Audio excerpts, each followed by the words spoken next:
Good morning, I'm Nivariti Manu, and this is your morning news fix for Wednesday, 9th of July.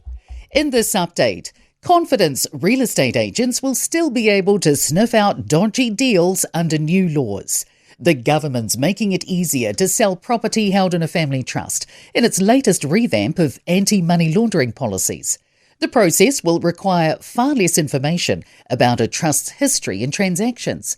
But Velocity Real Estate Chief Executive Helen O'Sullivan says realtors will still need to apply common sense. She says the law changes apply to lower risk cases. Most economists expect the Reserve Bank to keep the official cash rate unchanged at 3.25% today.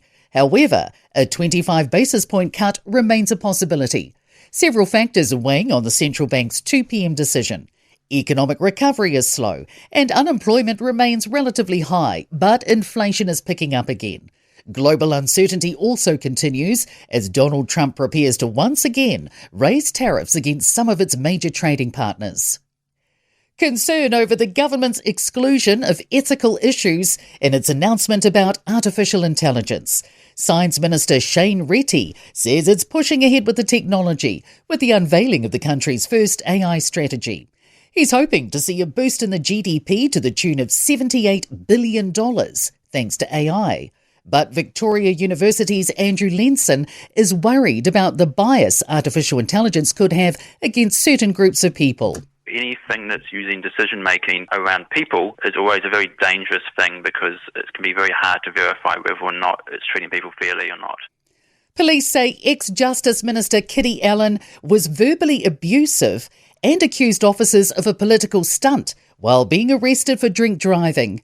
The former Labour MP crashed into a parked car and blew over the legal limit in July 2023. Newly released details show Allen denied being the driver, asked for a lawyer and refused to go with officers for testing. She was then handcuffed and became verbally abusive and held onto a bush to avoid being moved. Allen resigned almost immediately. The Department of Conservation's made several changes to a Fiordland walking track after the death of a young girl. 10-year-old Tegan Chen died after slipping in the fast-flowing Marion Creek while on holiday with her family from New South Wales in January last year. In her findings, coroner Marianne Borrowdale says Marion Creek is a powerful alpine river. She says Tegan was squatting near the edge of the water when she slipped and was swept downstream. Borrowdale commends DOC's action since the incident with the installation of barriers, prominent signage and an upgraded platform. In sport, Aryna Sabalenka, Amanda Anisimova, Taylor Fritz and Carlos Alcaraz are through to the semi-finals at Wimbledon. Today, Pogačar has won the hilly 174km Stage 4 on cycling's Tour de France.